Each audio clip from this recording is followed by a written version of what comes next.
سب سے آخری جنتی کو اللہ تعالیٰ بڑے مزے سے نکالے گا جنت،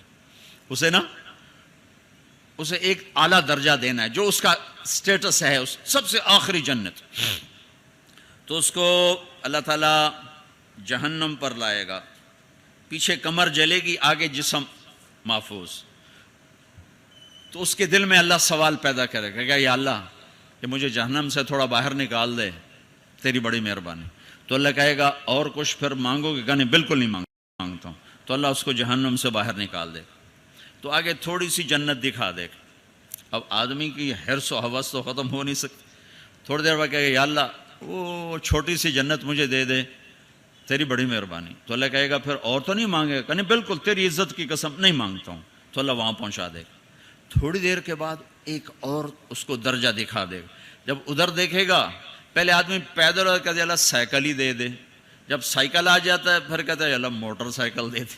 جب موٹر سائیکل آ جاتا ہے پھر کہتا ہے یا اللہ گڈی دے دے، چاہے سزوکی کیوں نہ ہوئے. جب سزوکی آ جاتی پھر یا اللہ ٹوٹا ہی دے دے. تو آدمی کا حرص آگے آگے جاتا ہے. تو تھوڑی دیر تک تو دیکھتا رہے گا، پھر چپ رہے، پھر کہے گا یا اللہ یہ مجھے درجہ دے دے، تیری بڑی مہربانی. تو اللہ فرمائیں گے پھر آگے تو نہیں مانگو گے؟ نہیں، تیری عزت کی قسم آگے نہیں مانگتا. تو اللہ وہاں پہنچا دے گا. پھر اس کا اصلی مقام اس کو ظاہر کرے گا جہاں اس نے جانا ہے. وہ آخری جنتی، میرے نبی نے فرمایا میں آنکھوں سے دیکھ رہا ہوں جہنم سے نکل رہا ہے اور جنت میں جا رہا ہے. اس کا نام ہوگا جوہینہ. میرے نبی نے بتایا اس کا قبیلہ ہوگا جوہینہ، عرب قبیلہ ہے، عرب.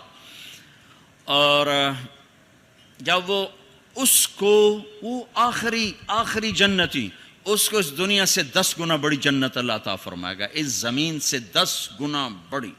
تو اللہ یوں دکھائے گا. تو اب وہ اس کو دیکھے گا تو اب جو نظر آ رہا ہے وہ حقیر ہو جائے گا. تو پھر اس کو سوچ آئے گی جو ہن منگے آتا کہ دیں ریورس گیئر نہ لگ جائے، دوبارہ پیچھے دوزخ کی واپسی نہ ہو جائے. تو لہذا چپ، اندر میں ابال اٹھ رہے ہیں کہ مانگوں، اور ڈر لگ رہا ہے کہ اتنی دفعہ قسمیں کھائیں توڑ دیں، قسمیں کھائیں توڑ دیں. تو کہیں اللہ تعالیٰ آگے چل بہنوں واپس کر دو. تو لہذا چپ کر کے بیٹھو.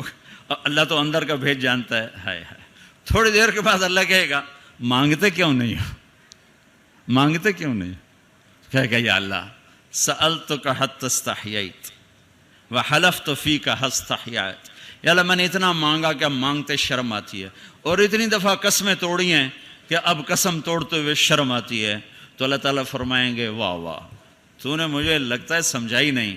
اچھا اگر میں تمہیں دنیا سے 10 گنا بڑی جنت دے دوں تو راضی ہے؟ تو کہے گا یا اللہ رب ہو کے مذاق تو نہ کر میرے ساتھ. تو اللہ تعالیٰ فرمائے کہ مذاق نہیں کر رہا ہوں، چل تیرے لیے دروازے کھل گئے ہیں.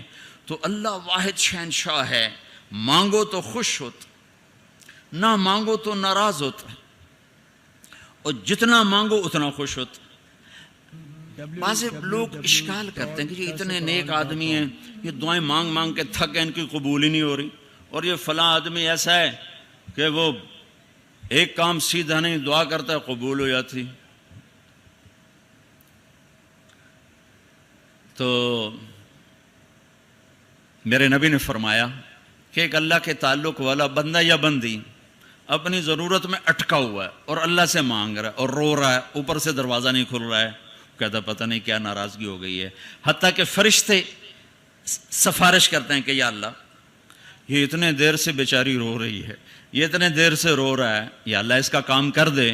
تو اللہ تعالیٰ فرماتے احب ان اسمع حنینہ، مجھے اس کا رونا بڑا پیارا لگ رہا ہے، میں چاہتا ہوں کچھ اور رو لے.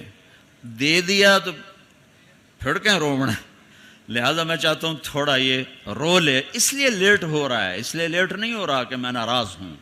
تو اللہ تعالیٰ کے مختلف اپنے بندوں کے ساتھ معاملات ہیں. تو حج میرے بھائیو بہن، وَلِلَّهِ عَلَى النَّاسِ حِجُّ الْبَيْتِ مَنِ اسْتَطَاعَ إِلَيْهِ سَبِيلًا. آؤ بھائی آؤ، اپنے رب کی ملاقات کے لیے آؤ، سارے آؤ، ایمان لے کر آؤ. کافر کلمہ پڑھ لو اور کلمے والے تیاری کر لو.